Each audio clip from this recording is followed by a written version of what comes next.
Hey, how are you? It's another day.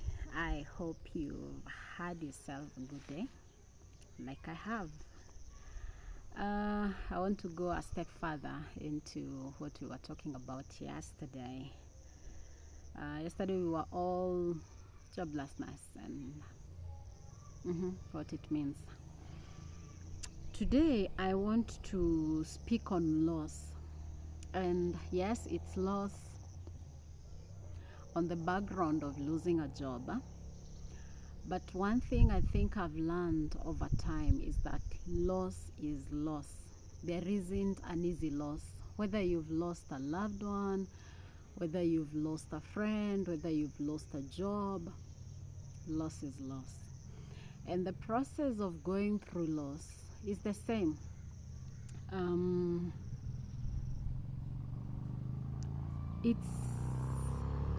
I think, like they say, change is constant. The other thing that I think that the sooner the human mind comprehends and learns how to deal with is loss.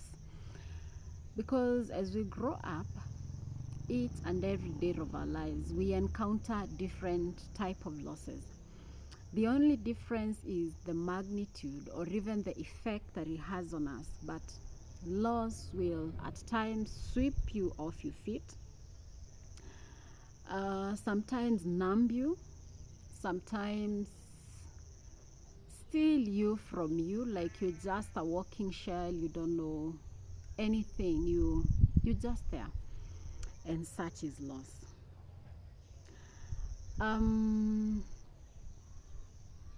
I think for some season, looking back, there's a season that was marked with so much loss for me. Like I kept on losing. I lose this, I lose this, I lose this. But the hallmark of it was this one day I go back home. I remember it was on a Saturday, one Saturday of March. I go home and I find things scattered around in my bedroom. And I pause, I'm like, okay, did I leave this bedroom like this or what just happened here? So in a moment of confusion, then I was like, I've been robbed, like someone broke into my house.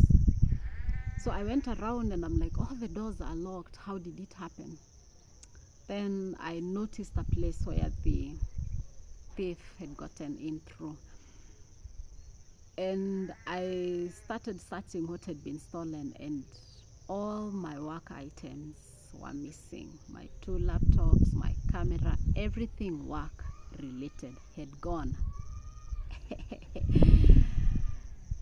Damn, I think I had not suffered a loss of the magnitude that was. It hit me.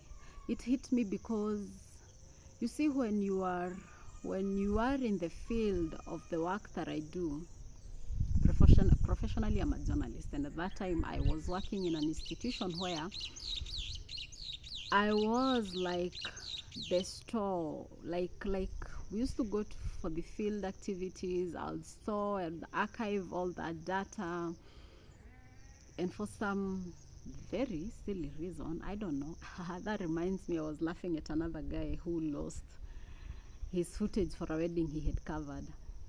And I was laughing because the way he was explaining how he lost that footage was funny. But you don't want to imagine the heartache it is. You don't have the content of the work you've been working on. And remember, this is not work you've done in a day. It's work you've been working on for years. And then in a stance, it's gone. So I think that loss really affected me. And it's very funny that the people around me didn't notice. I was very much okay. I was showing up for work, doing what I could without those things. But it got to a point where I couldn't show up anymore. I felt like being in the office was quite depressive. So I was avoiding the office by ensuring I'm outside there doing outside activity, because I'd sit in the office and then my mind would tell me, do this thing. Then I'll turn on my desk and there's no laptop and I'm like, oh God, what is this? So as I said, loss is loss. And that was the hallmark of loss at that point. When it came to my job ending, I was thinking to myself the other day, and I was like, but then, I wasn't fired. Like, my job just ended. And though I knew that that time would come, and all along I was like, I'm ready. Like, I know,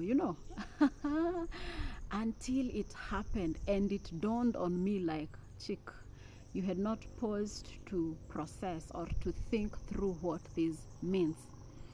Again, that one hit me differently. It hit me in a way I had not imagined it would. I first of all got into anxiety. I was getting panic attacks. The way your mind is processing things at a very fast rate, and then you don't have a solution, so you're there confused. And yes, I got into anxiety mode for a while. That was it. And that process, it wasn't easy, but I thank God that I had people who, as much as they wouldn't understand what it actually meant, like in real, like vile unavaa kiatu cha mtu unajua kinamfinya hadi wapi, as much as they wouldn't understand, they were there. I knew I wasn't alone, because I think this season I was getting the panic attacks. It's because I was feeling all alone, overwhelmed, uncertain, scared. All those emotions, you can imagine them coming to you back to back. It can be quite overwhelming. And so as time went by, I remember, okay, how I knew I no longer had a job. I had gone to work. It was either the last day of August or the first day of September. Or the last day of September, yes, the last day of September. So I had gone to work, and then in the course of the day, there was a presser right outside my office. And so standing there, listening to what that presser was speaking to, I was like, chick, you are in the wrong place. What is being said there is the direct opposite of what you have been working on for the period of time you've been here. So if it's the direct opposite of what you've been working on, then that tells you you no longer belong here. I got into the office, gathered a few of my items, and left. And the most shocking bit for me was how the atmosphere changed in an instance. When that presser was being made, the atmosphere changed. The people who were colleagues, friends you were working with, they changed all of a sudden. Or probably they had changed earlier. Ni mimi nilikuwa too naive and too blind to see, but it changed all of a sudden. And I think for me, that was a realization that your workplace is just the workplace, period. Your colleagues are not your friends. It's mi husema ni mashida zimewaleta pamoja. Like if each of you had money sufficient to live comfortably elsewhere, you wouldn't get to know each other. So never confuse your friends, your colleagues, for friends. They are not friends.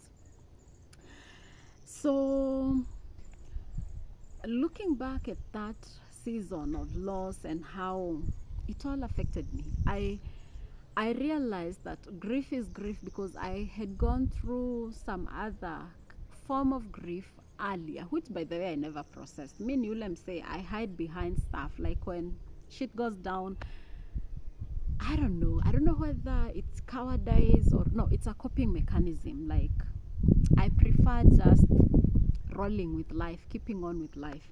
But now this season I didn't have something to hide behind, like not job. So you are to yourself the largest part of the day, because from 6:30 to around 5 I'm just alone in the house, and that is when the skeletons in your whatever, or the demons within you starts arising. Haka kana kwambia hivi, haka kana kwambia hivi.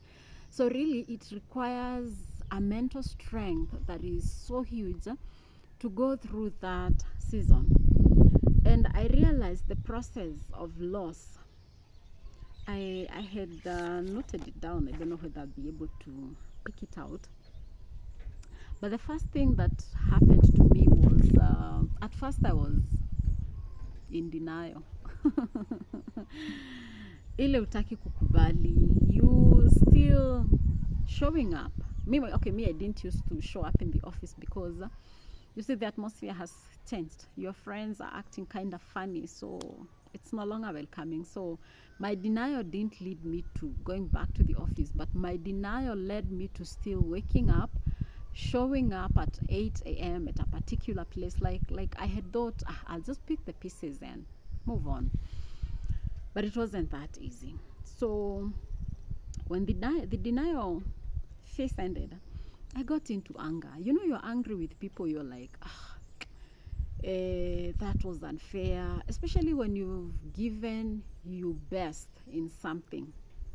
And then all of a sudden, you thrown off. Nothing can throw you off balance like that. Like you've devoted, you've put everything into that thing. And then one day you wake up, it's no longer there. Unakasirika, unajam.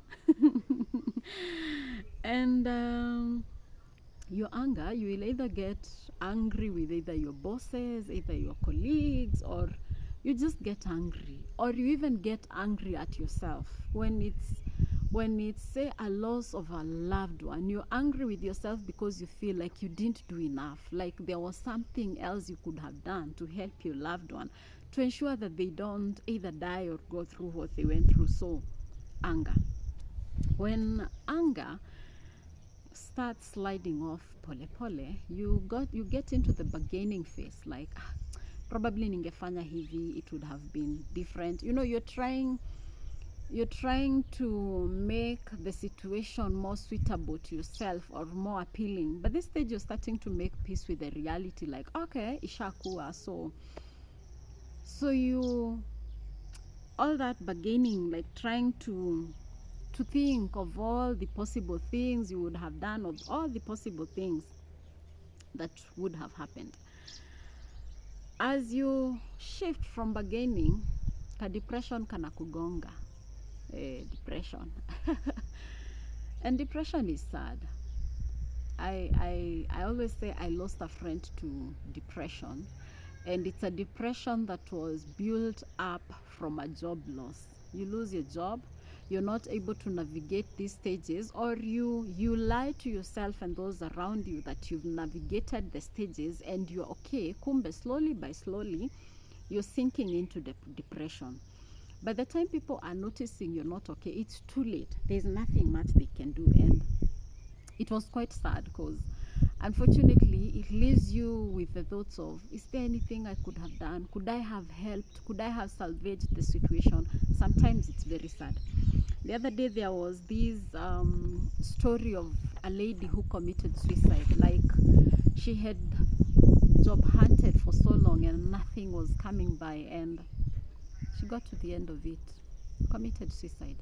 And it's very sad. It's very sad. I think the saddest bit about our formal education in Kenya is that it doesn't instill in us the possibility or the ideology of we can create our own employment. We can build up wealth for ourselves without being employed. I think that is a tragedy. And I don't know whether CBC is addressing that, but I hope and pray it does, because if it doesn't, then we will have so many graduates who are working, I call it walking dead. You're working, but you have no purpose. You're beaten by life. You're defeated. You're just there because kumekucha, it's a new day. You have to live on. So yes, depression comes. And it's a very funny thing because, again, depression will also come from the fact that umetuma applications. Umetuma applications. Like, there are times I open my mail and go through all the applications I sent, and I'm like, God, yani kwa hizi zote, hakuna yenye, like, hakuna wenye wanaona natosha mboga, hakuna wenye, you know, when especially when you start looking at it, like, seeing the inability to get a job as a form of rejection. My friend, depression itakukaanga vibaya. Itakukaanga vibaya. And I think to wind it up, one thing that I've learned about loss is that it is important to allow yourself go through these stages of loss. It is important to even be conscious of whichever phase you are in. Are you still angry? Are you in the depressive mode? What are you doing to get out of that depression? And like I said yesterday, that one of the way to get through it, first of all, is accepting the reality. It has happened. Is there anything I can do to change it? If there's anything you can do to change it, you do. If there's nothing you can do about it, accepting is the greatest form of liberty we give ourselves. Like accepting the reality. This is it. There's nothing I can do about it. Then once you accept the reality, like loss has happened, now you start asking, then what can I do? Remember the analogy I gave yesterday of the missing tile syndrome.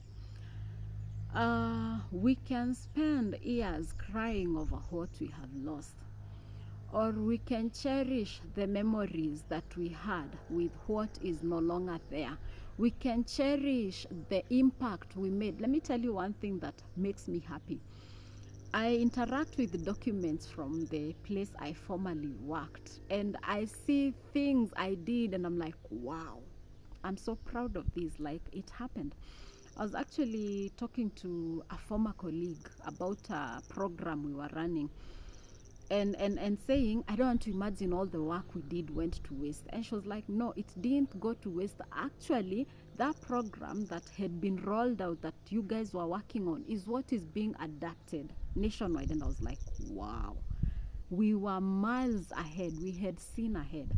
So getting solace or relief from your past success, it's a good thing. It's not a crime.